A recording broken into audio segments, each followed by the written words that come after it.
ونعوذ بالله من شرور أنفسنا ومن سيئات أعمالنا من يهده الله فلا مضل له ومن يضلله فلا هادي له وأشهد أن لا إله إلا الله وحده لا شريك له وأشهد أن محمدا عبده ورسوله أعوذ بالله من الشيطان الرجيم بسم الله الرحمن الرحيم إن الشرك لظلم عظيم وقال الله تبارك وتعالى في كلامه المجيد إن من يشرك بالله فقد حرم الله عليه الجنة ومأواه النار وما للظالمين من أنصار وقال الله تبارك وتعالى في كلامه المجيد الحاقة ما الحاقة وما أدراك ما الحاقة كذبت ثمود وعاد بالقارعة فأما ثمود فأهلكوا بالطاغية وأما عاد فأهلكوا بريح صرصار آتية سخرها عليهم 7 ليال و8 أيام حسوما فترى القوم فيها سرعا كأنهم أعجاز نخل خاوية فهل ترى لهم من باقية উপস্থিত সম্মানীয় শ্রদ্ধেয় আজকের এই জুমার মসজিদের সমস্ত দিনদরদি মুসল্লিবৃন্দ এবং পর্দার আড়ালে থাকা পর্দা নাসিল সমস্ত মা বোনেরা প্রশংসা সে মহান রব্বুল আলামিনের জন্য যিনার অশেষ দয়ার কারণে আজকে আমরা এই জুমার মসজিদে উপস্থিত হতে পেরেছি। যে মহান রব্বুল আলামিন তিনি ইচ্ছা করেছেন যে আজকে আমরা এই জুমার মসজিদে উপস্থিত হতে পারি, তাই আজকে আমরা এই জুমার মসজিদে উপস্থিত হতে পেরেছি। সে মহান রব্বুল আলামিন তিনি যদি ইচ্ছা না করতে যে আমরা জুমার মসজিদে উপস্থিত না হতে পারি, তাহলে আমাদের কোনো ক্ষমতা ছিল না যে আমরা জুমার মসজিদে উপস্থিত হতে পারতাম। তাই সে মহান রব্বুল আলামিনের সংক্ষিপ্ত সকলের প্রশংসা আদায় করি, সকলে বলুন আলহামদুলিল্লাহ। তারপর পরে হযরত মুহাম্মদ মুস্তাফা সাল্লাল্লাহু আলাইহি ওয়াসাল্লামের প্রতি অসংখ্য দুরূদ ও সালাম বর্ষিত হোক, সকলে বলুন আমিন। আল্লাহুম্মা সাল্লি আলাইহি আল্লাহুম্মা বারিক আলাইহি। আজকে আমি আপনাদের সম্মুখে যে বিষয়টি নিয়ে আলোচনা করব মনে করে উপস্থিত হয়েছি, সে বিষয়টির নাম হচ্ছে শিরক। পৃথিবীতে যত পাপ রয়েছে, সুদ গ্রহণ করা, চুরি ডাকাতি, আপনি যত পাপ দেখেছেন আর যত কেন শিরকটা সবচেয়ে বড় পাপ হলো আসলে জেনে মহান রব্বুল আলামিন তিনি আমাদেরকে পৃথিবীর বুকে সৃষ্টি করেছেন। মহান রব্বুল আলামিন তিনি আমাদেরকে হাত দিয়েছেন, পা দিয়েছেন, দাঁত দিয়েছেন, মুখ দিয়েছেন, কান দিয়েছেন, চোখ দিয়েছেন। আর আমরা যদি তার ইবাদত না করি, তার কাছে মাথা নত না করে অন্য কাছে মাথা নত করি, তাহলে অবশ্যই আল্লাহ পাক রব্বুল আলামিনের রাগ হবে। আমরা তার ইবাদত না করি, তার কাছে মাথা নত না করি, তাহলে তার সাথে সেটা জুলুম করা হবে। কারণ মহান রব্বুল আলামিন তিনি আমাদের এই পৃথিবীর বুকে কর্ম করার মতো অনেকটা ক্ষমতা দান করেছে। তা আমাদেরকে তার ইবাদত করতে হবে। আর আমরা যদি তার ইবাদত না করি, তার সাথে জুলুম করা হবে। কারণ মহান রব্বুল আলামিন তিনি শিরক সম্পর্কে পবিত্র আল কোরআন মাজিদের মধ্যে সূরা লুকমানের 13 নম্বর আয়াতের মধ্যে বলেন, ইন্না শিরকা লাযুলমুন আযীম, নিশ্চয় শিরক হচ্ছে বড় অত্যাচার। যে ব্যক্তি শিরক করবে সে আল্লাহ তাআলার সাথে জুলুম করবে। যে ব্যক্তি শিরক করবে সে আল্লাহ তাআলার সাথে জুলুম করবে। অর্থাৎ আমাদেরকে শিরক থেকে বেঁচে আসতে হবে, আমাদেরকে শিরক থেকে দূরে থাকতে হবে। আমাদেরকে শিরক থেকে দূরে থাকতে হলে আমাদেরকে কি কি ছেড়ে রাখতে হবে? আমরা যদি শিরক থেকে বেঁচে থাকতে চাই, তাহলে মানুষের ভয়ে সালাত আদায় করতে হবে না, মানুষের ভয়ে সিয়াম পালন করতে হবে না, মানুষের ভয়ে যাকাত দান করতে হবে না, আমার আল্লাহর জন্য সিয়াম পালন করতে হবে না, আল্লাহ তাআলাকে ভয় করে সিয়াম পালন করতে হবে, আল্লাহ তাআলাকে ভয় করে সালাত আদায় করতে হবে। কুরআন হাদিসকে ভয় করে, জান্নাত জাহান্নামকে ভয় করে সালাত আদায় করতে হবে। তবে আমরা শিরকের হাত থেকে বাঁচতে পারবো, তবে আমরা প্রকৃত মুসলমান হতে পারবো, মুমিন হতে পারবো। আমরা যদি শিরকের মধ্যে প্রবেশ করে যাই, আমরা যদি শিরক গ্রহণ করি, মানুষের ভয়ে সালাত আদায় করি, মানুষের ভয়ে আমল করি, তাহলে আমাদের সমস্ত আমল নষ্ট হয়ে যাবে, সমস্ত আমল বাতিল হয়ে যাবে। আমাদের এই শিরক যদি আমরা করে ফেলি, তাহলে শিরকের গুনাহ কখনো মহান রব্বুল আলামিন ক্ষমা করবেন না। মহান রব্বুল আলামিন তিনি শিরকের গুনাহ কখনো ক্ষমা করবেন না।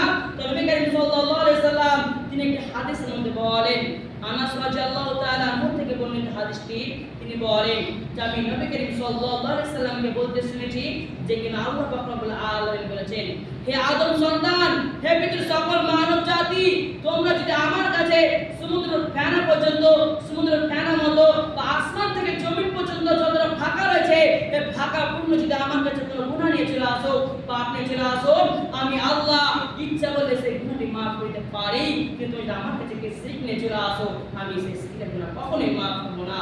এমনকি মহান রব্বুল আলামিন শিরক করলে জাহান্নাম তো দিবে অবশ্যই, এমনকি পৃথিবীর বুকে আযাব চাপিয়ে দিবেন, এমনকি চাপিয়ে দিয়েছেন এমন কোনো ব্যক্তি। সেগুলো আপনাদের সামনে পড়ে বলছি। আগে এটা জেনে নিন, আনাস রাদিয়াল্লাহু তাআলা আনহু তিনি কি বললেন? আনাস রাদিয়াল্লাহু তাআলা আনহু তিনি বললেন, আমরা যদি শিরক করি, তাহলে আমাদের শিরকের গুনাহ তিনি মহান রব্বুল আলামিন কখনো ক্ষমা করবেন না। পৃথিবীতে সবচেয়ে বড় তিনটি পাপ হয়েছে, সে পাপ নবী করিম সাল্লাল্লাহু আলাইহি ওয়াসাল্লাম বলেছে। আব্দুর রহমান ইবনে আবু বকর রাদিয়াল্লাহু তাআলা আনহু থেকে হাদিসটি বর্ণিত, তার পিতা বলেন যে এক সময় আমরা নবী করিম সাল্লাল্লাহু আলাইহি ওয়াসাল্লামের সাথে ছিলাম, একটি সময়তে আমরা নবী করিম সাল্লাল্লাহু আলাইহি ওয়াসাল্লামের কাছে ছিলাম। তখন নবী করিম সাল্লাল্লাহু আলাইহি ওয়াসাল্লাম তিনি আমাদেরকে জিজ্ঞাসা করলেন যে পৃথিবীতে সবচেয়ে বড় তিনটি পাপ রয়েছে, সে পাপ তিনটি কথা কি আমি তোমাদের সামনে বলবো? এই কথা নবী করিম সাল্লাল্লাহু আলাইহি ওয়াসাল্লাম জিজ্ঞাসা করলেন। তো আমরা বললাম, সাহাবী কেরামরা বললেন, জি হ্যাঁ বলেন, পৃথিবীতে সবচেয়ে বড় তিনটি কোন পাপ আমাদেরকে বলেন। তখন নবী করিম সাল্লাল্লাহু আলাইহি ওয়াসাল্লাম বললেন, পৃথিবীতে সবচেয়ে বড় তিনটি পাপ রয়েছে, তার মধ্যে প্রথম নাম্বার পাপ হচ্ছে আল্লাহ ব্যতীত অন্য কাউকে মাবুদ হিসেবে মেনে নেওয়া, আল্লাহর সাথে কাউকে অংশীদার স্থাপন করা, এটি যে পৃথিবীর সবচেয়ে বড় পাপ। এবং দ্বিতীয় নাম্বার পাপ হচ্ছে পিতামাতার অপমান করা, পিতামাতার কথা অমান্য করা, পিতামাতার কষ্ট দেওয়া, এটি যে দ্বিতীয় নাম্বার পাপ। এবং তৃতীয় নাম্বার পাপ হচ্ছে কারো নামে মিথ্যা সাক্ষ্য দেওয়া, কারো নামে মিথ্যা সাক্ষ্য দেওয়া। আপনি দেখছেন কেউ কাউকে গালি দিচ্ছেন না, কেউ কাউকে গালি দেয়নি, তার নামে আপনি চাপিয়ে দিচ্ছেন, সে তাকে গালি দিয়েছে, এটি যে তৃতীয় নাম্বার পাপ। সবচেয়ে বড় পাপের মধ্যে এগুলো পাপের তিনটি পাপ। আর আজকে আপনাদের সম্মুখে আমি শিরক সম্পর্কে, অর্থাৎ যে সবচেয়ে বড় পাপ, সেই সম্পর্কে আলোচনা করব। আপনি আজ পর্যন্ত কোথায় শুনতে পাবেন না, কোনো জায়গায় শুনতে পাবেন না যে শিরকের চেয়ে কোনো বড় পাপ আছে কিনা। কারণ মহান রব্বুল আলামিন তিনি বলেছেন সবচেয়ে বড় পাপ হচ্ছে এই শিরক। অর্থাৎ শিরকের গুনাহ অনেক রয়েছে। শিরক যদি আমরা একবার করে ফেলি, শিরকের গুনাহ মহান রব্বুল আলামিন কখনো ক্ষমা করবেন না। কারণ এই শিরক থেকে আগে আমাদেরকে বেঁচে থাকতে হবে, তারপর আল্লাহ তাআলার কাছে ইবাদত করতে হবে। শিরক মানে, শিরক থেকে যদি আমরা বেঁচে থাকতে চাই, তাহলে আল্লাহকে এক বলে বিশ্বাস করতে হবে। আদমের প্রতি বিশ্বাস করতে হবে, হযরত মুহাম্মদ মুস্তাফা সাল্লাল্লাহু আলাইহি ওয়াসাল্লাম তার পাঠানবেন নবী ও রাসূল এই কথার প্রতি বিশ্বাস রাখতে হবে। এমনকি ঈমানের যে 5টি স্তম্ভ রয়েছে তার মধ্যে প্রথম স্তম্ভ যে কালেমা অর্থাৎ আল্লাহর প্রতি বিশ্বাস করা। আপনি কোথায় শুনতে পাবেন না যে বিশ্বাস করে আল্লাহর প্রতি বিশ্বাস করতে হবে, তার কোনো আমল করতে হবে, এটা আপনি শুনতে পাবেন যেখানে যান না কেন আর আল্লাহর প্রতি বিশ্বাস করতে হবে, তারপরে আমল করতে হবে। আপনি যেই আমল করেন সম্মানিত উপস্থিতি, মহান রব্বুল আলামিন তিনি পবিত্র আল কোরআন মাজিদের মধ্যে বলেছেন কোন ব্যক্তি যদি শিরক করে তার সমস্ত আমল বাতিল হয়ে যাবে, কোন ব্যক্তি যদি আল্লাহকে অবিশ্বাস করে তার সমস্ত আমল নষ্ট হয়ে যাবে। আপনি যদি আল্লাহকে ভয় করে সমস্ত আমল করেন, আল্লাহকে ভয় করে আপনি সমস্ত আমল করেন, কিন্তু একদিন যদি আপনি আল্লাহকে অস্বীকার করেন, আসমান জমিন অস্বীকার করে নেন, তাহলে আপনার আগে যত আমল করেছেন সেগুলো সমস্ত কিছু বাতিল হয়ে যাবে। আপনাদের কি উদাহরণ দিলে বুঝতে পারবেন। আপনি যদি একটি পরিষ্কার বালতিতে ভালো বালতিতে প্রতিদিন 1 গ্লাস করে দুধ ঢালেন একটি পরিষ্কার বালতিতে, কিন্তু একদিন যদি আপনি সেই পরিষ্কার বালতিটাতে 1 গ্লাস দুধ ঢালার বিনিময়ে দুধ না ঢেলে 1 গ্লাস লেবু ঢালেন, সে দুধটি নষ্ট হয়ে যাবে, নোংরা হয়ে যাবে, খারাপ হয়ে যাবে, সে দুধটি আর কেউ নিতে চাইবে না। অনুরূপ আপনি যদি আপনার ভালো আমলের মধ্যে একটি শিরক দিয়ে দেন, সেই শিরকে আপনার আমলগুলো নষ্ট হয়ে যাবে। যেমন নষ্ট হয়ে যাবে সেই দুধটি লেবু দিলে, অনুরূপ আপনার আমলের মধ্যে শিরক দিয়ে দেন আপনার সমস্ত আমল নষ্ট হয়ে যাবে। অতএব আপনার আমলগুলো হচ্ছে দুধের মতো, আপনার শিরক হচ্ছে লেবুর মতো। অর্থাৎ আগে শিরক থেকে বেঁচে আসতে হবে, আগে শিরক থেকে বেঁচে আসতে হবে। আপনি যদি দুধ খান তাহলে আগে লেবু থেকে বেঁচে আসতে হবে, লেবু না খেলে খেতে হবে। অনুরূপ আপনি যদি ভালো আমল করেন তাহলে আগে শিরক থেকে বেঁচে আসতে হবে, অর্থাৎ আমরা সকলকে শিরক থেকে বেঁচে আসতে হবে। সম্মানিত উপস্থিতি, আপনাদের সম্মুখে বলবো যে শিরক যদি আপনি করেন তাহলে মহান রব্বুল আলামিন তিনি পৃথিবীতে আমাদের কেমন শাস্তি দেবেন। মহান রব্বুল আলামিন তিনি ঘটনা সূরা হাক্কর মধ্যে বলছেন, আল হাক্কা সে ভয়ঙ্কর ঘটনা। মহান রব্বুল আলামিন তিনি বলছেন আল হাক্কা কি সে ভয়ঙ্কর ঘটনা। মহান রব্বুল আলামিন তিনি আবার বলছেন ওমা আদরাকা মাল হাক্কা, আর আপনি কি জানেন সে ভয়ঙ্কর ঘটনাটা কি? তারপর নবী করিম সাল্লাল্লাহু আলাইহি ওয়াসাল্লাম তিনি উত্তর দিচ্ছেন কাযাবাত সামুদ জাতি ওয়া আদুন আদ জাতি বিল কারিয়া, তারা কিয়ামত কাসির ছিল, আল্লাহ কাসির করেছিল, তারা আল্লাহকে অস্বীকার করেছিল, তাদের জন্য জাহান্নাম প্রস্তুত হয়েছিল। এমনকি মহান রব্বুল আলামিন কি তাদের পৃথিবীকে সাজা দিচ্ছেন। আম্মা সামুদ ফাউহলিকু বিত্তাগিয়া, মহান রব্বুল আলামিন তিনি সামুদ জাতিকে শাস্তি দিচ্ছেন এক ভয়ঙ্কর আওয়াজ, বড় আওয়াজ তাদেরকে চূর্ণ বিচূর্ণ করে দিয়েছিলেন। যাদেরকে তিনি শাস্তি দিয়েছেন আম্মা আদু ফাউহলিকু বিরহিল সরসরিন আতিয়া, মহান রব্বুল আলামিন তিনি যাদেরকে শাস্তি দিয়েছেন এক ঠান্ডা হাওয়া ঝড় তাদেরকে শেষ করে দিয়েছেন, চূর্ণ বিচূর্ণ করে দিয়েছিলেন। তাদের প্রতি আযাবটা চলছিল কতদিন ধরে? তাদের প্রতি আযাবটা চলছিল কয়েকদিন ধরে। মহান রব্বুল আলামিন তিনি আবার বলছেন সাখারা আলাইহি সাবা লাইল, তাদের প্রতি আযাব চলছিল 7 রাত 7 লাইল 7 রাত ও 8 আইয়াম, 8 দিন একইভাবে তাদের প্রতি আযাব চলতেছিল, ছিল আযাব চলতেছিল। এই সামুদ জাতিকে আমাদের এই পৃথিবীতে এখন অনেক জাতি আছে, হিন্দু খ্রিস্টান এরকম জাতি আছে। কোন তখন সেরকম জাতি ছিল, সামুদ বলে একটি জাতি ছিল, কোন আদ বলে একটি জাতি ছিল। তারা কিয়ামতকে অস্বীকার করেছিল, আল্লাহকে অস্বীকার করেছিল, ফলে তাদেরকে আজ চলছিল। তারপর নবী করিম সাল্লাল্লাহু আলাইহি ওয়াসাল্লাম বলছে তাদের সম্পর্কে ওসমান ফাদরুল কাওমা, হে নবী তুমি যদি দেখতে মৃত্যুর পরে সে সামুদ জাতি আদ জাতিকে দেখতে ওসমান ফাদরুল কাওমা ফিহা সরা, তারা সেখানে ঢুকে পড়ে আছে সার সুন্দর খেজুর কাঠের মতো, খেজুরের গাছ মজকে পড়ে থাকে, তার একটা ডাল এদিকে একটা ডাল ওদিকে, কোনো তাদের হাত পা এদিকে ওদিকে হয়ে আছে, কোনো কিছু চিহ্ন ছিল না, কোনো কিছু চিহ্ন থাকা যাবে না। অনুরূপ তাদেরকে এখনো সেই জায়গাতে কেউ যেতে পারেনি, সেই জায়গায় এতটাই ভয়ানক হয়ে গেছে, সেই জায়গাটা এতটাই ভয়ানক হয়ে গেছে। মহান রব্বুল আলামিন তাদেরকে এমন আযাব দিয়েছে, অর্থাৎ আমরা যদি সে কিয়ামত আল্লাহকে অস্বীকার করি, মহান রব্বুল আলামিন তিনি আমাদের কেমন আযাব দেবেন।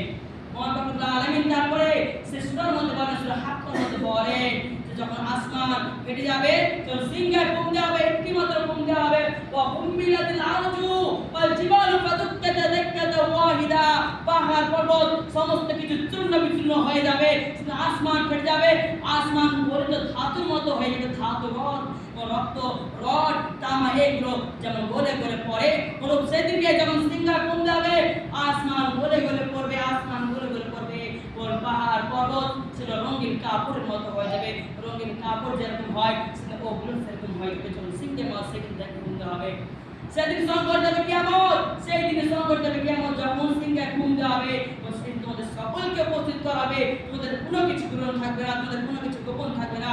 মহান রব্বুল আলামিন তিনি সূরা জিলজিলার মধ্যে বলেন, কামান ইয়ামাল মিসকালা যাররাতিন খায়রান ইয়ারা। হে পৃথিবীর মানব জাতি, তোমরা যদি যারা পরিমাণ অথবা সুস্থ পরিমাণ কোনো ভালো আমল করে থাকো, সেদিন কিয়ামতের দিন হিসাব কিতাবের দিন স্পষ্ট প্রমাণিত হয়ে যাবে। তোমরা গোপনে যারা পরিমাণ সুস্থ পরিমাণ যদি ভালো আমল করে থাকো, সেদিন প্রমাণিত হয়ে যাবে। ওমাই আমাল মিসকালা যাররাতিন শাররান ইয়ারা। হে পৃথিবীর মানব জাতি, তোমরা যদি পৃথিবীতে থাকতে যারা পরিমাণ সুস্থ পরিমাণ কোনো খারাপ আমল করে থাকো, সেটি কাল কিয়ামতের মাঠে হিসাব কিতাবে স্পষ্ট প্রমাণিত হয়ে যাবে। মহান রব্বুল আলামিন তিনি বলেন, যে ব্যক্তি ডান হাতে আমলনামা তুলে দেওয়া হবে, আমলনামা মানে রেজাল্টের খাতা, পৃথিবীর খাতাকে পাস করেছেন কিনা, ভালো আমল করেছেন কিনা, আল্লাহকে ভয় করেছেন কিনা, আল্লাহর ইবাদত করেছেন কিনা, তার জন্য রেজাল্ট তুলে দেওয়া হবে ডান হাতে। মহান রব্বুল আলামিন বলেন, ডান হাতে আমলনামা তুলে দেওয়া হবে, সে নিঃসন্দেহে জান্নাত চলে যাবে, তাকে কেউ আটকাতে পারবে না। যার ডান হাতে আমলনামা তুলে দেওয়া হবে, আর সেদিন আম্মা মান উতিয়া কিতাবাহু বিয়ামিনি।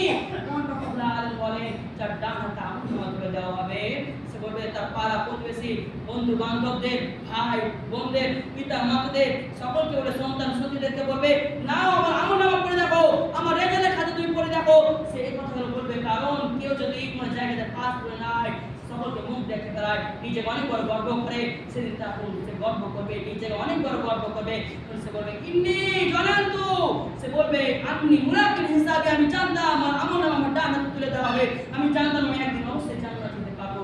সে অনেক গর্ব করবে, অনেক মজা করবে, অনেক আনন্দ করবে, অনেক খুশি লাগবে। কোথায়? ফি জান্নাতিন আলিয়া, উঁচু জান্নাতের মধ্যে সে অনেক আনন্দ করবে। তার মুখের সামনে অনেক ফল ঝুলবে, তার মুখের সামনে। মহান রব্বুল আলামিন তা বলবে, তুমি না খাও, মজা করো, তার বিনিময়ে পৃথিবীতে তুমি যেমন কষ্ট করেছো, তুমি কত মানুষ কত আঘাত দিয়েছে, সেগুলো ধৈর্য ধরেছো, আমার ইবাদত করে গেছো, তাই তুমি খাও, মজা করো, কেউ আটকাতে পারবে না, কেউ বাধা দিতে পারবে না। সেই কথা মহান রব্বুল আলামিন তা করবে। কিন্তু মহান রব্বুল আলামিন তিনি বলেন, যার বাম হাতে আমলনামা তুলে দেওয়া হবে, সে নিঃসন্দেহে জাহান্নামে চলে যাবে। সেই দিন মহান রব্বুল আলামিন বলছে, আম্মা মান উতিয়া কিতাবাহু বিশিমালি। কিন্তু যার বাম হাতে আমলনামা তুলে দেওয়া হবে, সে নিজেকে আর কারোর সামনে মুখ দেখাতে পারবে না, অনেক কষ্ট করবে, সে নিজেকে আফসোস করবে। সে বলবে, আমার যদি হিসাব কিতাব অর্থাৎ রেজাল্টের খাতা নাই দেওয়া হতো, তাহলে বেশি ভালো হতো। সে আবার বলবে, আমার যদি হিসাব কিতাব নাই হতো, তাহলে বেশি ভালো হতো। সে তারপরে আবার বলবে, আমার যদি মৃত্যুই শেষ হতো, তাহলে সবচেয়ে বেশি ভালো হতো। আমি যা জীবিত না হতো মৃত্যুর পর, তাহলে সবচেয়ে বেশি ভালো হতো। আমার যদি এই দিন হিসাব না দেওয়া হতো, তাহলে বেশি ভালো হতো। তারপর যে পৃথিবীর কথা মনে করবে, পৃথিবীর কথা মনে করবে, যে পৃথিবীতে থাকতে আমার অনেক টাকা পয়সা জমি জায়গা ছিল, আমার টাকা পয়সার কোনো কিছু শেষ ছিল না, সে টাকা পয়সা কিছুই এলো না, সেগুলো কোনো কিছু কাজে লাগবে না। তারপর শেষবারে আবারও বলবে, পৃথিবীতে থাকতে আমার অনেক ক্ষমতা ছিল, আমি যেই জায়গাতে একবার পা দিতাম, সেই জায়গার মানুষের থরথর করে কাঁপতো, সেই ক্ষমতা আছে আমার কোনো কিছু কাজে এলো না, সেগুলো আমার কোনো কিছু আজ কাজে এলো না। তারপর মহান রব্বুল আলামিন ফেরেশতাদেরকে বলবে, খুযুহু ফাকুল্লু, হে ফেরেশতারা, তোমরা সেই জাহান্নামীদেরকে ধরো, তাদেরকে জাহান্নামের পোশাক পরে দাও, তাদেরকে জাহান্নামে নিক্ষিপ্ত করো। তারপর মহান রব্বুল আলামিন তিনি আবার বলবে, সুম্মা বিসিলসিলাতিন দারউহা দিরান ফাসলুকু, তাদের 70 হাত লম্বা চওড়া, 70 হাত আমাদের এই হাত নয়, ফেরেশতাদের হাত, তাদের 70 হাত লম্বা চওড়া সিতো দেওয়ালো জিনজির, জাহান্নামের জিনজির, কাঁটাওয়ালা জিনজির, তাদেরকে বসে বাঁধবে, তাদেরকে জাহান্নামে নিক্ষিপ্ত করো। আমাদেরকে সেগুলো থেকে বেঁচে আসতে হবে, সে শিরক থেকে বেঁচে আসতে হবে। কেন আমাদেরকে আযাব চলবে, কেন আমাদেরকে জিনজির দিয়ে বাঁধবে এবং জাহান্নামে ফেলবে? তারা আল্লাহ তাআলার ভয় স্বীকার করেছিল, আল্লাহর ভয় সমাদান করেনি, আল্লাহর ভয় সমস্ত আমল করেনি, তার জন্য তাদেরকে আযাব করবে। এবং সেই দিন তাদের খাদ্য হবে, ওয়ালা তুআমুন ইল্লা মিন গিসলিন, রক্ত পুঁজ, গিসলিন রক্ত পুঁজ, তাদের সে খাদ্য হবে। কেন তাদেরকে খাদ্য দেওয়া হবে? তারা মিসকিন ফকিরদের কথা একবার ভাবতো না, তার অনেক টাকা পয়সা ছিল, সে টাকা পয়সা মিসকিন ফকিরদেরকে হেল্প করতো না, তাদেরকে দয়া করতো না তাদের প্রতি। তার বাড়ির সামনে, বাড়ির পেছনে, ডানে বামে, উত্তরে পশ্চিমে, উত্তরে দক্ষিণে ফকির মসজিদ, ফকির মিসকিনরা হাহাকার করতো খাবারের জন্য। সে হাহাকার একবার সে ভাবতো না, তাদেরকে একবার তাদের হেল্প করতো না, তাই সে তাদের খাদ্য এবং রক্ত এবং পুঁজ, ওয়ালা তুআমুন ইল্লা মিন গিসলিন, রক্ত এবং পুঁজ, তাদের সেদিন কোনো বন্ধু পরিচয় নেবে না। ওয়ালা ইয়াসালুনা হামিমুন হামিম, হামিম তার বন্ধু, আপনি আমার বন্ধুকে অনেক জায়গায় ঘুরতে নিয়ে গেছেন টাকা পয়সা দিয়ে, আপনার সেই বন্ধু আপনাকে পরিচয় দেবে না, আপনাকে চিনা পরিচয় দিবে না। কিন্তু আপনি যদি ফকির মিসকিনদেরকে দেন, খাদ্য দেন, সে ফকির মিসকিন যদি ভালো হয়, আল্লাহর ইবাদত করে, সেদিন আল্লাহ বলবে আল্লাহ আমাকে অনেক ভালোবাসতো, আমি খাবার জন্য হাহাকার করছিলাম, আমাকে টাকা পয়সা হেল্প করেছিল, তাহলে আপনাকে জান্নাত দিয়ে দাও। কিন্তু আমরা তাদেরকে বন্ধু না করে আমরা বন্ধু করছি, তারা বড় লোক, তাদের কাছে টাকা নেওয়ার জন্য তাদেরকে টাকা দিচ্ছি। কিন্তু আপনি একবার সালাতকে বন্ধ করেননি, আপনি একবার কোরআনকে বন্ধ করেননি, সিয়ামকে বন্ধ করেননি। সেই সিয়াম আপনাকে সেদিন বাঁচাবে, আপনি জাহান্নামে যাবেন। সেই কোরআন আপনাকে বাঁচাবে, আপনার কবরে আযাব করবে। সেই কোরআন আপনাকে বাঁচাবে, সেই সালাত আপনাকে বাঁচাবে। আপনি তাকে বন্ধ করতে পারেননি, যাদের টাকা পয়সা অহংকার আছে তাদেরকে আপনি বন্ধ করেছেন। সেদিন আপনার বন্ধু কোনো কিছু পরিচয় নেবে না, আপনাকে আফসোস করতে করতে জাহান্নামে যেতে হবে। সম্মান উপস্থিতি, তা আপনাদের সম্মুখে আমি এটাই বলতে চাই, আমরা যদি জাহান্নামের আযাব থেকে বাঁচতে চাই, শিরক থেকে আগে বাঁচতে হবে, তারপরে ইবাদত করতে হবে। কারণ মহান রব্বুল আলামিন তিনি আমাদের জন্য জান্নাত হারাম করেছে কিসের জন্য?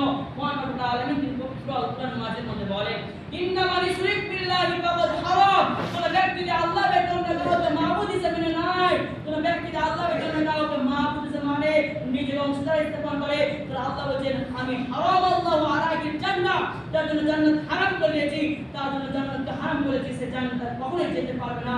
আমরা সকলে জানি মৃত্যুর পর অথবা হিসাব কিতাবের পর দুইটি জায়গা আছে, জান্নাত ও জাহান্নাম।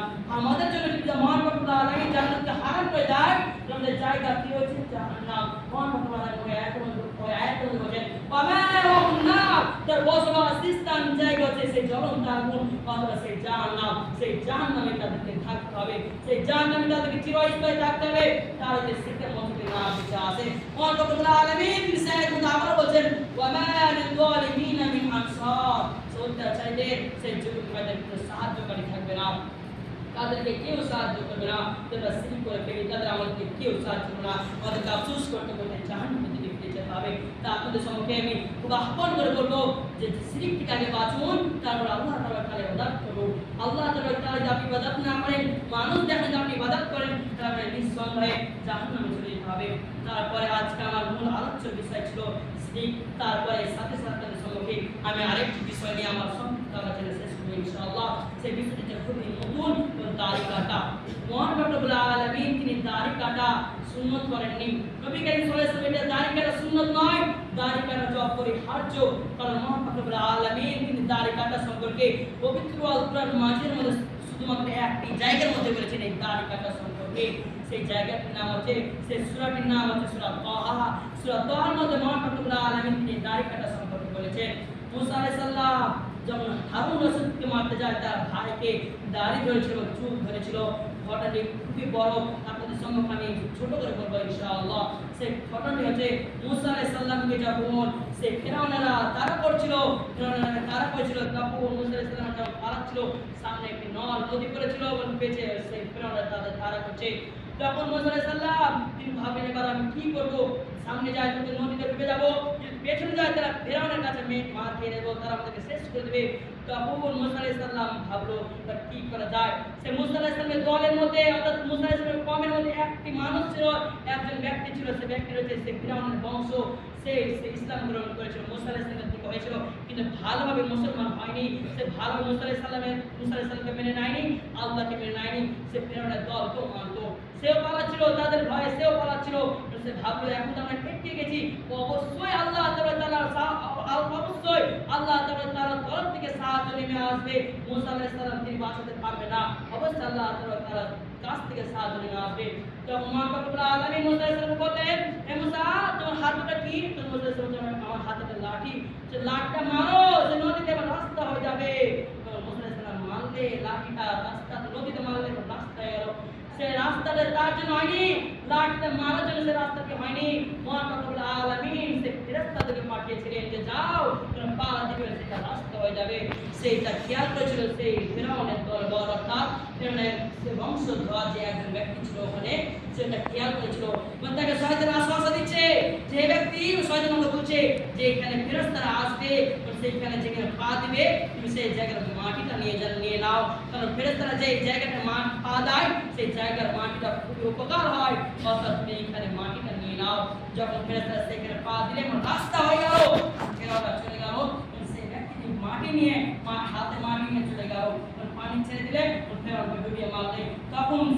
নিয়ে চলে গেল। তারা যেখানে যেতে ভর করে থাকলো, তারপরে মুসা আলাইহিস সালামকে মহান রহমতুল্লাহ আলাইহি বলছে, হে মুসা তুমি পাহাড়ে এসো এবং তাওরাত তোমার জন্য নাযিল হচ্ছে, তুমি তাওরাত নিয়ে যাও। তখন মুসা আলাইহিস সালাম যাওয়ার পূর্বে তার ভাই অর্থাৎ হারুন রশিদকে দায়িত্ব দিয়ে গেল, এবং কওমেদের দেখভাল করবে, তারা যেন আমার ব্যাপারে আল্লাহ ব্যাপারে অন্য কারো ইবাদত না করে, তুমি এটা দেখবে। মুসা আলাইহিস সালাম তার ভাইকে বলল, তখন তার ভাই বলল, হারুন রশিদ বলল যে হ্যাঁ দেখবো, কেউ আল্লাহ তাআলার ইবাদত ছাড়বে না, অন্য কারো ইবাদত করবে না, এই কথা বলল হারুন রশিদ। তারপরে মুসা আলাইহিস সালাম চলে গেল তাওরাত নেওয়ার জন্য, তাওরাতের আগে চলে গেল, তাওরাত নেওয়ার জন্য চলে গেল। তারপর সেই ফিরআউনের যে বংশধর ছিল, যে ব্যক্তিটি, সে ব্যক্তিটি তৈরি গেল মূর্তি পূজা তৈরি করলো। তার যে কমেন্ট ছিল, মুসা আলাইহিস সালামের যে কমেন্ট ছিল, তাদেরকে বলল, দেখবে তোমরা এই মূর্তি পূজাটি জীবিত হয়ে যাবে, দেখবে তোমরা বললে। তখন তারা বললো হ্যাঁ দেখবো, আর যদি জীবিত হয়ে যায় আমরা তার ইবাদত করবো, আল্লাহর ইবাদত করবো না। তার কমেন্ট বললো, তখন সে তাকে জীবিত করে দিল। কেমন ভাবে? যে মাটিটা নিয়ে এলো না, যে মাটিটা হাতে নিয়ে এলো, সেই জায়গা থেকে সে মাটিটা তার গায়ে যখন দিল, সে জীবিত হয়ে গেল। কারণ ফেরেশতারা যে জায়গাটি মাটি পা দেয়, সেই জায়গার মাটিটা খুবই উপকার হয়। তারপর যখন সে গায়ে দিল, সেটা জীবিত হয়ে গেল। তারা তখন ইবাদত করতে লাগলো, যে নিশ্চয় প্রভু আমাদের, তার ইবাদত করতে লাগলো, আল্লাহকে ভুলে গেল। হারুন রশিদ যাকে দায়িত্ব দিয়ে গেছে মুসা আলাইহিস সালাম, সে তাদেরকে মানা করছেন, তার মানুষ না, তার সাথে জীবিত হয়ে গেছে। আল্লাহর প্রতি তাদের বিশ্বাস নাই, তার প্রতি বিশ্বাস হয়ে গেছে, সে জীবিত হয়ে গেছে। তারপর মুসা আলাইহিস সালাম তিনি যখন তাওরাত নিয়ে চলে এলেন, তাওরাত নিয়ে যখন তিনি এলেন, দেখছে আমার কওমেরা আল্লাহর ইবাদত করছে না, সে মূর্তির পূজার ইবাদত করছে। তখন মুসা আলাইহিস সালাম কাউকে জিজ্ঞাসা না করলে হারুন রশিদকে ধরলেন, তার দাড়ি চুলবে, তাকে তাওরাত ধরে মারলেন, তাওরাত ছেড়ে মারলেন। তখন সে হারুন রশিদ বললেন যে আমার দাড়ি ধরে না, আমার দাড়ির প্রতি তুমি আঘাত করো না, কারণ মহান রব্বুল আলামিন তিনি আমার প্রতি এটা অপরিহার্য করেছে। কারণ সমস্ত নবী ও রাসূলের দাড়ি ছিল, অর্থাৎ দাড়ি রাখতেই হবে, দাড়ি কেটে ফেলা যাবে না, দাড়ি রাখতে হবে, কারণ মহান হযরত মুহাম্মদ সাল্লাল্লাহু আলাইহি ওয়াসাল্লামের সুন্নাত অপরিহার্য। তারপরে মুসা আলাইহিস সালাম বলে, এটা কেমন হলো, এটা কেন আল্লাহর ইবাদত করছেন এরা? তখন হারুন রশিদ তাকে বলছে, বোঝার চেষ্টা করছে, কিন্তু মুসা আলাইহিস সালাম তিনি বুঝছেন না, কারণ তার অনেক রাগ ছিল, সে কোনো কিছু সহ্য করতে পারতো না। তারপরে তার কুমার বলল, যেটা আমাদেরকে নিষেধ করেছে, তাদের তখন বিশ্বাস করে এলো হ্যাঁ মুসা আলাইহিস সালাম আছে। তারপর তাদের বিশ্বাস করে তার কুমারেরা যারা তার ইবাদত করছিল, তারপর তার বিশ্বাস করে এলো, বলছে এটা আমাদের নিষেধ করেছে, আমরা তার নিষেধ শুনিনি। তারপর মুসা আলাইহিস সালাম তাদেরকে সমস্ত কথা খুলে বলল, কুরআন তাদেরকে সমস্ত কথা খুলে বলেছে, তাওরাতের কথা, যে মহান রব্বুল আলামিন আমাদেরকে ইবাদত করেছেন তারই, কারণ মহান রব্বুল আলামিন তিনি পবিত্র আল কোরআন নাযিল করেছেন, ওয়ামা খালাকতুল জিন্নি ওয়াল ইনসি ইল্লা লিয়াবুদুন, আমি শুধুমাত্র জিন জাতিকে এবং ইনসি ও মানব জাতিকে আমার ইবাদত করার জন্য সৃষ্টি করেছি, তাদেরকে আমি সৃষ্টি করিনি, তাদেরকে আমি সৃষ্টি করিনি মাটির ইবাদত করার জন্য, তাদেরকে আমি সৃষ্টি করিনি পাথরের ইবাদত করার জন্য, তাদেরকে আমি সৃষ্টি করিনি সূর্যের ইবাদত করার জন্য, তাদেরকে আমি সৃষ্টি করিনি নক্ষত্রের ইবাদত করার জন্য, তাদেরকে আমি সৃষ্টি করেছি আমার ইবাদত করার জন্য, অর্থাৎ আমাদের সকলকে তার ইবাদত করতে হবে। মুসা আলাইহিস সালাম তিনি বললেন। তারপরে তারা তার থেকে ফিরে গেল, মহান রব্বুল আলামিন তাদেরকে শাস্তি অবশ্যই দিবেন, কারণ তারা সেখানে শিরক করেছে, আল্লাহকে মানেনি। তখন তারা বললে, মহান রব্বুল আলামিন তাদেরকে বললে, তোমাদের সকলের জন্য এটাই শাস্তি রইল, তোমরা নিজে নিজে হত্যা করো। তখন তারা বলল, আমরা তো নিজে নিজে হত্যা করতে পারবো না, তুমি নিশ্চয়ই একটা সাহায্য করে আল্লাহ পাক রব্বুল আলামিন বললেন। তখন আল্লাহ পাক রব্বুল আলামিন বললেন, তুমি একটু অন্ধকার জায়গাতে যাও, সে অন্ধকার জায়গাতে যে যাবে মেরে দাও, তাহলে তুমি হত্যা হয়ে যাবে, কেউ ছুটে থাকবে না, কোনো কষ্ট হবে না। তখন তাদের এইভাবে মারা গেল।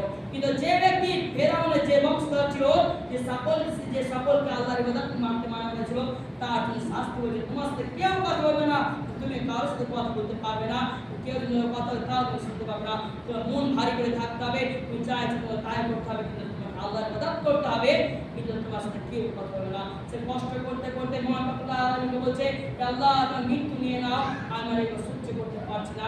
তো মহান রব্বুল আলামিন তার অনেক কষ্ট দিয়ে নিয়েছে, মৃত্যু নিয়েছে, তাকেও শাস্তি দিয়েছিল, বুকে অর্থাৎ আমাকে আগে শিরক থেকে বেঁচে আসতে হবে, আগে আমাকে শিরক থেকে বেঁচে আসতে হবে। সমানের প্রস্তুতি আপনি শিরক করেন, আগে মহান রব্বুল আলামিন মৃত্যুকেও শাস্তি দেবেন, এমনকি মৃত্যুর পরে যে জাহান্নাম আছে, মৃত্যুর আগে আপনাদের শাস্তি দেবেন। তাই পরিশেষে আপনাদের সম্মুখে আমি এটাই বলতে চাই, আজ আমাদের সকলকে আল্লাহর ইবাদত করতে হলে আল্লাহকে ভয় করে ইবাদত করতে হবে, আল্লাহকে একবারে মানতেই হবে। আল্লাহকে যারা না মানতে পারে তাদের কোনো আমল কবুল হবে না, সমস্ত আমল বাদ হয়ে যাবে, তা আপনাদের সম্মুখে থেকে আহ্বান করে বলি যে আগে আল্লাহকে বিশ্বাস করুন, আল্লাহকে ভয় করে সমস্ত আমল করুন। আমার বলার জন্য আপনাকে আমল করতে হবে না, মানুষের আমল করতে হবে না, আল্লাহকে ভয় করে আমল করুন, অবশ্যই আপনি প্রকৃত মুসলমান হতে পারবেন। বলছে মোহাম্মদ রব্বুল আলামিনের কাছে আমি এটা করি, আল্লাহ তুমি রহমান, তুমি গাফফার, তোমাদের কোনো শেষ নেই আল্লাহ, তুমি সকলকে প্রকৃত মুসলমান মৃত্যুবরণ করার তৌফিক দান করুন, আমিন। আল্লাহ তুমি রহমান, তুমি গাফফার, আমাদের সকলকে আমরা দাঁড়িয়ে রাখতে পারি, আমাদেরকে সেই তৌফিক দান করুন। আমরা যদি দাঁড়িয়ে না রাখি, কারণ নবী করিম সাল্লাল্লাহু আলাইহি ওয়াসাল্লাম অপমান করছি। কেন অপমান করছি? এই কথার বলে আমার সংক্ষিপ্ত আলোচনা শেষ করব ইনশাআল্লাহ। দাঁড়িয়ে রাখার জন্য নবী করিম সাল্লাল্লাহু আলাইহি ওয়াসাল্লাম একটি সুন্নাত, আর আমরা যদি সেই দাড়ি না রাখি তাহলে নবী করিম সাল্লাল্লাহু আলাইহি ওয়াসাল্লাম কত অপমান করছে জানেন? আর এই দাড়ি কেটে ফেলে দিচ্ছি, সেই জন্য আমি আপনাদের কথা নিষেধ করছি না। আপনি যে দাড়িটা কেটে ফেলে দিচ্ছেন, সেই দাড়িটা যাচ্ছে কোথায় আপনি সেটা একবার ভেবেছেন? সেই দাড়িটা যাচ্ছে মানুষের পায়ের তলে অথবা নোংরা জায়গাতে, ডাস্টবিনে সেই দাড়ি খাচ্ছে। সেই দাড়িটি আপনাকে নোংরা জায়গাতে ফেলার জন্য আল্লাহ পাক রব্বুল আলামিন দেয়নি, সেই দাড়িটা আপনি পায়ের তলে ফেলেন। তো নবীকে অত খুবই বড় একটা অপমান করা হয়েছে, সেই জন্য দাড়িটাকে অপরিহার্য করা হয়েছে। সেই জন্য দাড়িটাকে অপরিহার্য করেছে, কারণ দাড়ি আপনি কেটে ফেলেন সেটা খুবই অপমান করা হবে নবী করিম সাল্লাল্লাহু আলাইহি ওয়াসাল্লামকে। তো নবী করিম সাল্লাল্লাহু আলাইহি ওয়াসাল্লাম আমাদের জন্য আল্লাহ পাক রব্বুল আলামিনের কাছে সুপারিশ করবে, আল্লাহ তুমি আমার উম্মতকে জান্নাত দিয়ে দাও। আমাদের নবী করিম সাল্লাল্লাহু আলাইহি ওয়াসাল্লামকে এত অপমান করে মহানবী মুহাম্মদ সাল্লাল্লাহু নবী করিম সাল্লাল্লাহু আলাইহি ওয়াসাল্লাম আল্লাহ পাক রব্বুল আলামিন বলেন না। পরিস্থিতি মহান রব্বুল আলামিনের কাছে আমি এই দোয়া করি, আল্লাহ আমাদের সকলে দাঁড়িয়ে রাখতে পারি, সেই তৌফিক দান করুন, আমিন। আল্লাহ আমাদের জিকিরে বেঁচে থাকতে পারি, ওদের সেই তৌফিক দান করুন, আমিন। আল্লাহ তুমি রহমান, তুমি গফফার, তোমাদের প্রসেস না লাগো, সকলের জুম্মা কবুল কেন, আমিন। আল্লাহ আমাদের পাঁচ ওয়াক্ত সালাত আদায় করতে পারি, সেই তৌফিক দান করুন, আমিন। আল্লাহুম্মা সাল্লি আলা মুহাম্মাদ ওয়া আলা মুহাম্মাদ কামা সাল্লাইতা আলা ইব্রাহিম ওয়া আলা আলি ইব্রাহিম ইন্নাকা হামিদুম মাজিদ। আল্লাহুম্মা বারিক আলা মুহাম্মাদ ওয়া আলা আলি মুহাম্মাদ কামা বারাকতা আলা ইব্রাহিম ওয়া আলা আলি ইব্রাহিম ইন্নাকা হামিদুম মাজিদ। আসসালামু আলাইকুম।